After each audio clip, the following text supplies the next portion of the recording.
Dinosaurs. The word means literally terrible lizard. They've fascinated the minds of children and adults alike since the discovery of their fossilized bones in the mid-1800s. Thousands of TV programs, movies, books, magazines, and radio shows have been dedicated to them and the time when they roamed the earth. But when was that time? Starting with Charles Lyell in the late 1700s came the idea that the layers of rock and sediment we see around the world took millions of years to form. This ultimately led to the theory that the dinosaurs lived 65 million years ago and in some strange catastrophe were wiped from the face of the earth, never to be seen by man. Today, the idea that dinosaurs and man were separated by 65 million years is accepted as fact, with little question by most people. But is it true that man has never seen a living dinosaur? What does the fossil record say? Does the fossil record give us evidence of man and dinosaur living contemporaneously? And if there was such evidence, what would be done with it, and how would today's academia respond? Join us now as we journey on an adventure, digging into the past, exploring the present, and uncovering the truth about dinosaurs, man, and their footprints in stone.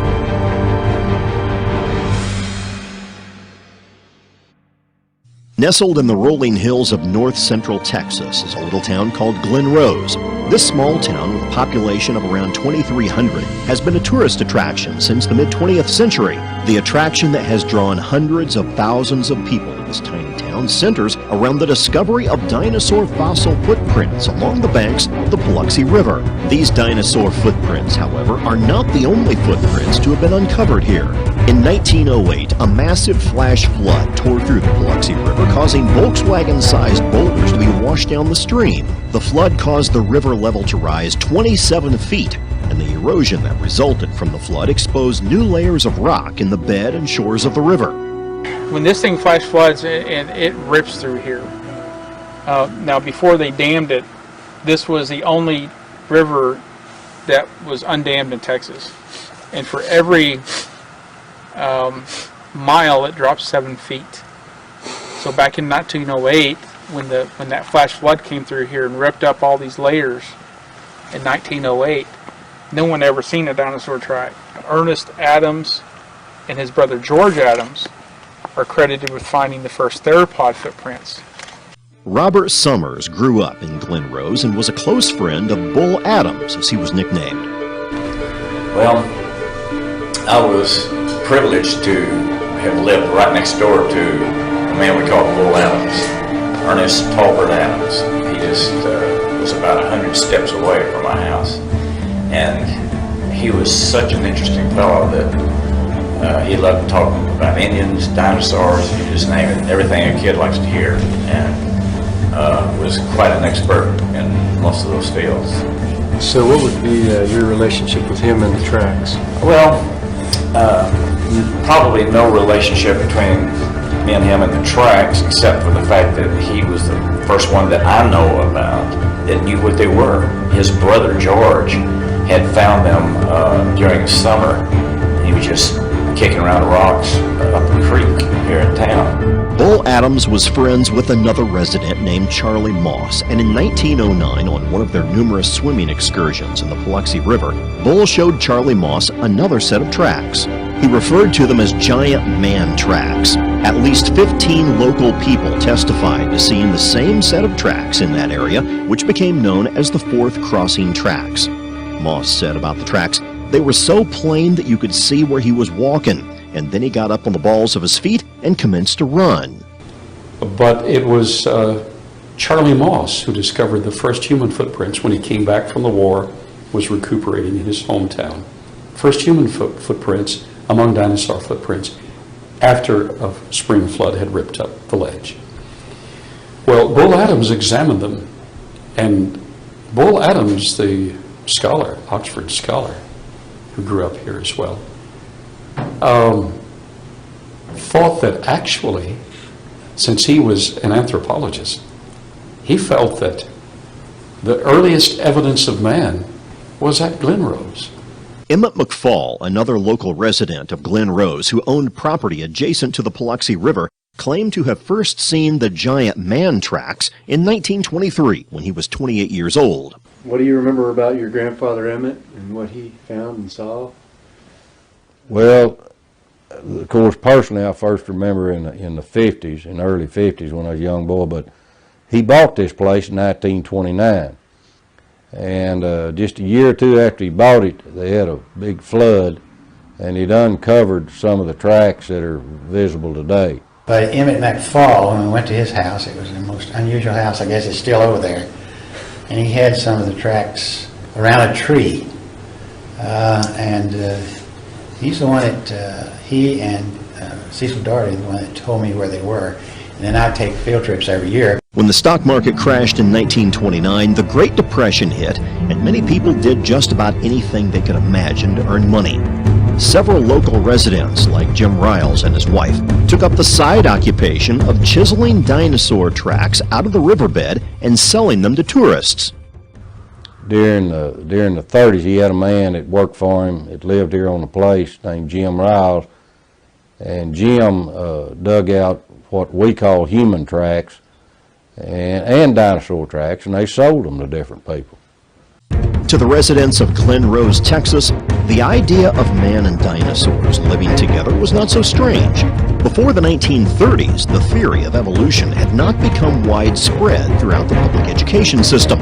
As a result, the residents in and around Glen Rose thought nothing of these giant human footprints in stone. The amazing thing about it is that I wasn't amazed at the time. And we were looking at these tracks, and I walked over to the side and I said, well, they must have been playing with the kids down here, because here's some boy or man tracks right alongside of them, but I didn't think anything about it. And until much, much later, found out the significance of man tracks with dinosaurs. I didn't have a problem with that. And until I started learning some of the things they were teaching in schools, that man came along a long time after the dinosaurs, supposedly. A very clear and pristine human track was extracted by Riles and then sold to a Dr. Cook in Cleburne, Texas. Well, I guess that was in the 30s, or it might have been in the 40s. He dug out a real good one that he sold to, he was a doctor, an MD over in Cleburne in Johnston County, and it was perfect. I never seen the actual track. My dad and my granddad did, but I seen pictures of it.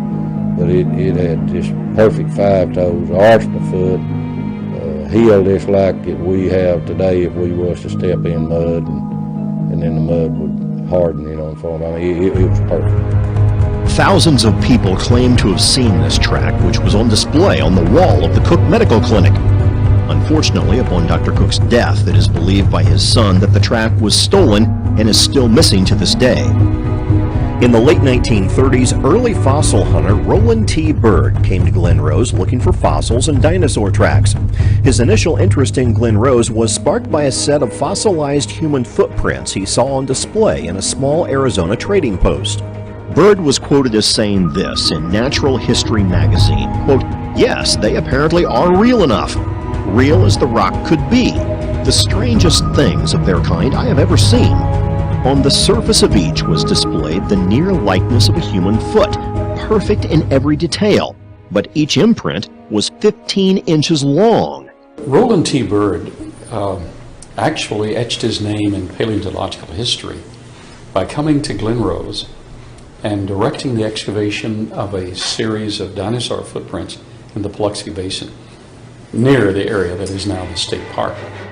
The May 1939 Natural History magazine article was the first and last time Bird mentioned the human tracks in his writings of the Biloxi fossil tracks.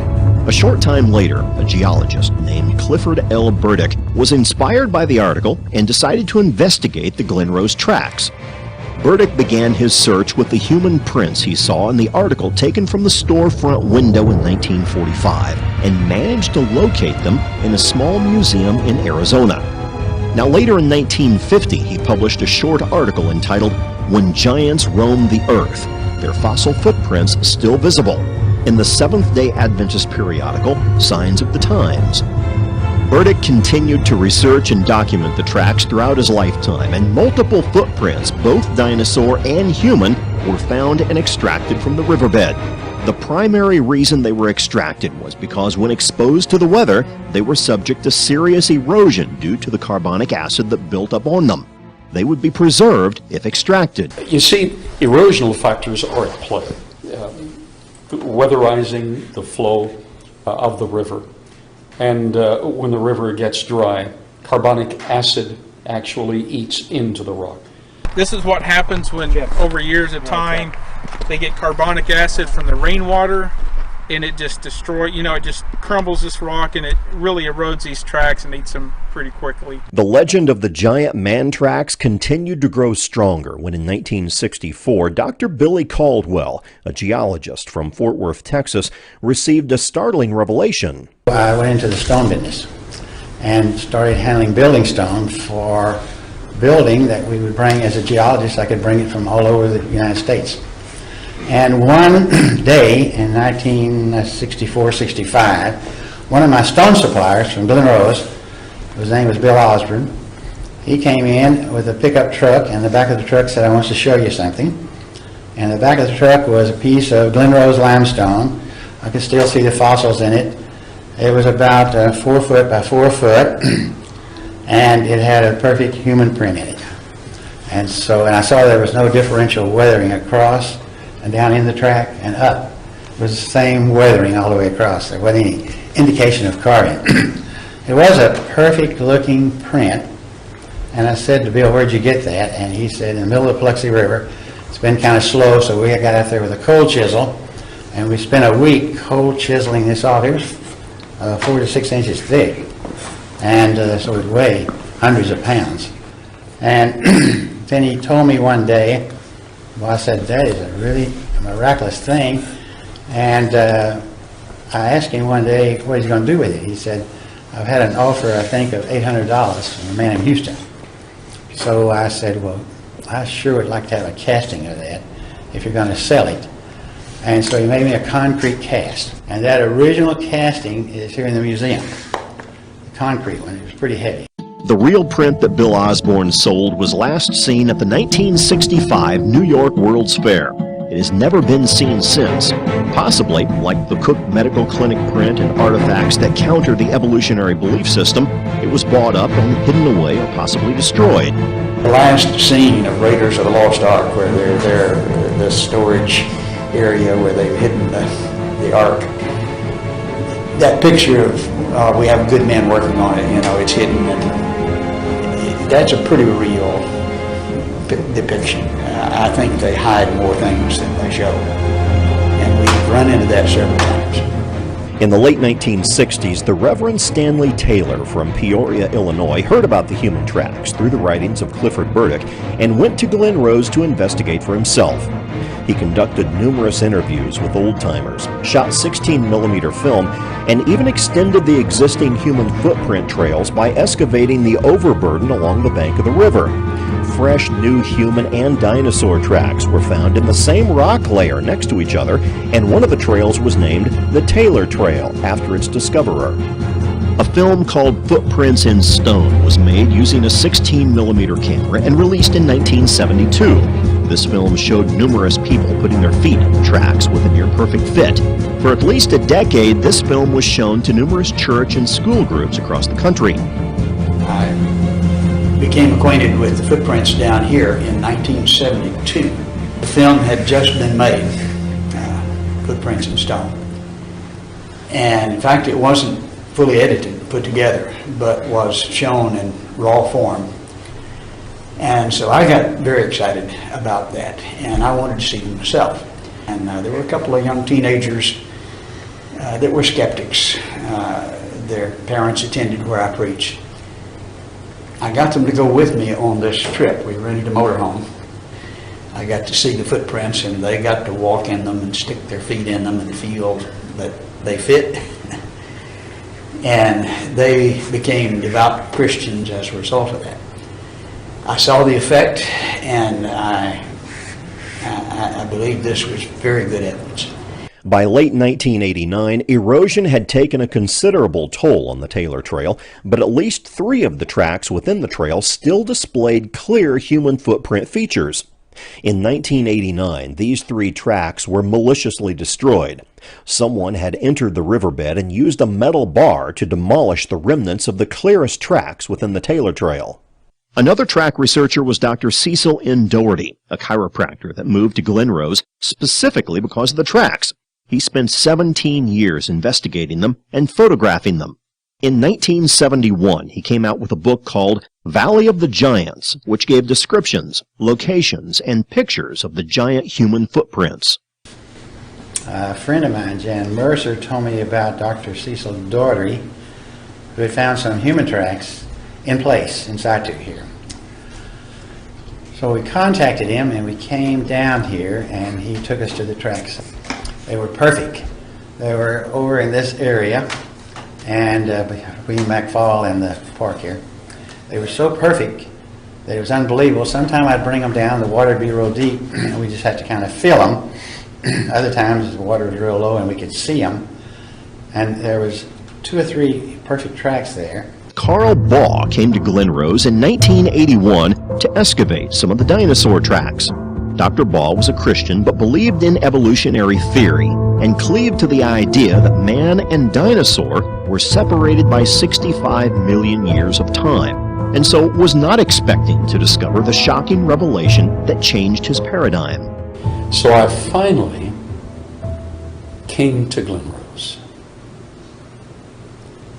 I was completing the Master's in Archaeology. I had referred to the possibility that there were human footprints among dinosaur footprints. So my mentor, Dr. Clifford Wilson, said, if you're going to refer to that, I'm assigning you an actual excavation. You'll need to go to Glen Rose and perform an actual excavation. So I got volunteers and did. At that point, I still personally held to the long ages. I accommodated the dinosaurs in the Mesozoic era of the past, and I felt that there was some substantiation to the geologic column.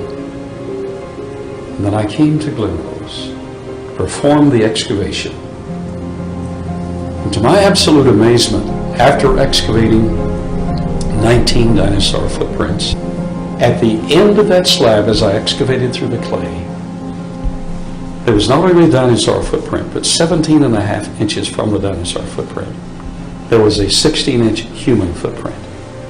Now that blew my mind, because my paradigm didn't accept that. In 1984, Dr. Baugh obtained another print from the Paluxy through Clifford Burdick, a geologist from Tucson, Arizona. Clifford Burdick, geologist, actually bought 2 prints way back in probably the 1950s in Arizona. He sent one to an Adventist college in the east. They sectioned it, and the laminations were not all that clear. He kept the other. I was able to get the other from him in the 1980s. It was part of his treasure. I was able to get it from him, to purchase it. That came from Paluxy. It came from the Paluxy. It came from the area on 67 where the bridge crosses 67. And it was excavated there. Okay. As they were building the bridge, cut it for the bridge. The most recent human footprint finding from the Paluxy River was in 2002. A resident of Stephenville, Texas, and amateur fossil hunter Albus Delk was walking along a tributary of the Paluxy River when he came across a fairly large fossilized rock with a dinosaur footprint in it. The rock was lodged between several other rocks, and after about 45 minutes of work, he was able to get the slab loose. He took it home and stored it with the rest of his other fossil findings that he had accumulated through the years. The rock remained uncleaned and stored in his collection until 2008, when he decided to sell some of his fossils. In preparation for selling the rock fossils, he took a soft brush and started to clean the dust and dirt off the slab when it revealed an amazing discovery. Within the tip of the dinosaur footprint was the outline and shape of a human foot. The rock clearly displayed all 5 toes, instep, and heel partially penetrated by a 3-toed theropod type of dinosaur. Here we have a human footprint, 11.5 inches in length, same length as the O.W. Willet print. This was discovered by Alvis Delk. Human footprint stepping first. Stepping on and intruding into the human footprint is an Acrocanthosaurus dinosaur footprint. Notice some of the mud was consolidated in the human footprint, and the dinosaur actually pushed it up into the human footprint as he moved forward. Spiral CAT scan technology has been applied in 2 certified laboratories and has found that under the human track, around it, under and around the dinosaur track, we have the same compression density. So it is genuine. Another significant footprint that Dr. Baugh obtained in 2010 was the O.W. Willet print, which was carved out of a limestone ledge along the banks of the Paluxy River in the 1950s at a location along the river where the current Dinosaur Valley State Park is located. Willet's family was in possession of the print for 60 years and finally decided to sell it to Dr. Baugh's museum. Retired park rangers have told people that they used to have yellow paint sprayed around the human tracks and would point them out to the public when they came to visit. But after evolution became popular in the 1970s, they were forced to tell the public that there were no human tracks in the park.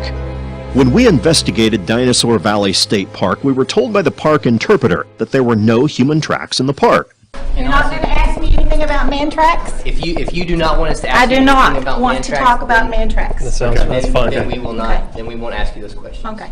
Because there's none in the park. Dinosaur Valley State Park was going to have a grand opening on that weekend, and that there was going to be dinosaur footprints and that kind of stuff. And so we decided, let's go check it out. So we go there.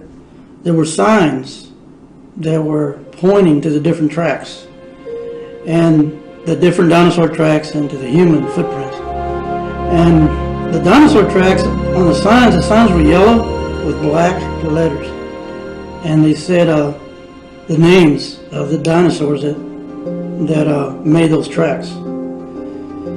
On the human footprints, on the big ones, there was a sign that was pointing to one of the big ones, and it said caveman tracks.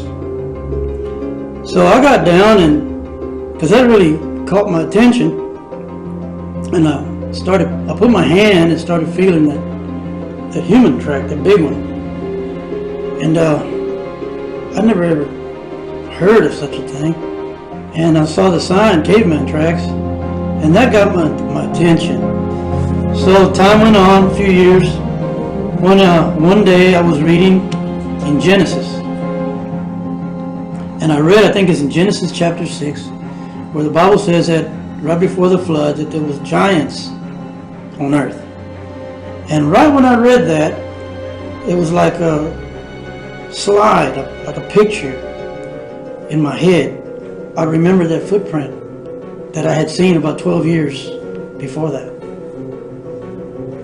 There at Dinosaur Valley State Park. And I told my wife, I got up and I told my wife, it says here that there used to be giants on the earth. We got to go in the car. We got to go, I got to show you these. So we made a beeline for the state park. 12 years had passed since the time that I'd been there with my buddies. And we went, my wife and I, and went down there and we looked and looked and looked. Couldn't find any human footprints anywhere. So go back into the office or there, the area where, the rangers and all the people that work for the park were sitting behind their desks and stuff, and I'll go up to the counter. I said, what happened to those caveman tracks that y'all used to have out here? And they all looked at me and they didn't say anything. I said, what happened to the human footprints and the caveman tracks that you used to have here? And someone spoke up and said, we never had anything like that out here. I said, oh yes you did, back in 1972. I saw them and my buddy saw them. No, we've never had anything like that.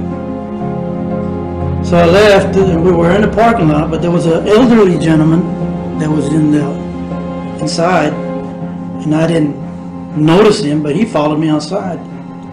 And he stopped me in the parking lot. And he said, pardon me, sir. And I said, yes. He said, I heard what you were saying inside. I heard what you were asking those people in there. He pointed to it's kind of wooded around in there. It's up in the It's hilly and wooded. He pointed through the woods, and there was a building, a small building like a shed. And he said, those signs that you said you read, caveman tracks and the dinosaur names that were on those signs, he said, they're in that shed, they're in the woods. That shed, you see it? I said, yeah, I see it. He said, those signs are in that shed. And I asked him, how do you know? He said, I put them there. And I said, you put them there? He said, yes, I put them there. He said, I used to work here back during that time that you're talking about. And I asked him, I said, well, what happened? And he said, well, they took the signs out and they took the footprints, they took them out. And I said, well, then they were here. He said, oh yeah, they were here. But the human tracks aren't just a local phenomenon. This is a worldwide occurrence. There are fossil footprints in almost every continent of the world. We find them in Asia, we find them in Africa, South Africa, we find them in France, Italy, Australia, Mexico, Central America, Nicaragua. Some of the footprints here locally are in Glen Rose. We also find them in Tennessee and in Kentucky, in Oklahoma, in Utah, in Arizona, in Colorado. And so this isn't really isolated to Glen Rose. These fossil footprints can be found on a global scale in many different parts of the world.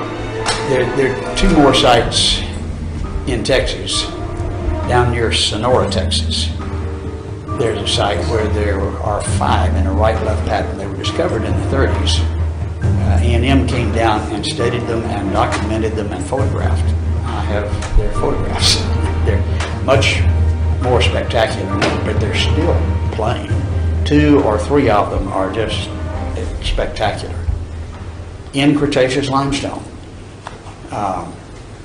That's down at the southern extreme of the state. On the northern extreme, up in the Panhandle, you have another track that was there displayed in the courthouse of Stinnett, Texas, and it was there on display for years. It caused so much controversy that the fellow that owned it actually removed it, and it's in his home now. But there were actually initially 9 tracks, and in '52 they were in the newspaper. And we have the newspaper articles of these 9 tracks. Well, one of them has survived. We've learned the location of at least one other. Another amazing track that was found in New Mexico can be seen here. We had a mining permit at the time. We had a permit to be there and a permit to excavate. But you have to pass through about 5 different ranches in order to get to the spot. And the fellow that owned the ranch adjacent to the property, I mean, this was BLM property, Bureau of Land Management, was not his, but he thought it was his. And we had the paper, the permit. He had a shotgun. And the shotgun trumps the paper every time. We had to leave. But we did get it well documented with cast and photographs, stereo photographs. We did not get the track. In 1968, amateur fossil collector William J. Meister discovered the fossil of a human footprint. When Meister first found the print, he took it to a geologist to examine it. The geologist offered him $250,000 for the print. Meister asked, "What are you going to do with it if I sell it to you?" The geologist responded, "I'm going to destroy it. It destroys my entire life's work as a geologist." They say a picture is worth 1,000 words. That statement has never been more applicable than in the human footprint controversy. Dr. Patton, in his lifetime of expeditions, has experienced numerous attempts to block, stall, and hinder the finding of the truth regarding man and dinosaur living contemporaneously.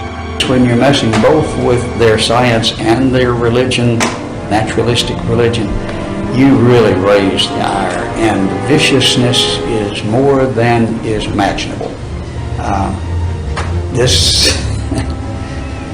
You kind of get used to it. You try to work with it and avoid it, but it doesn't surprise and it doesn't deter.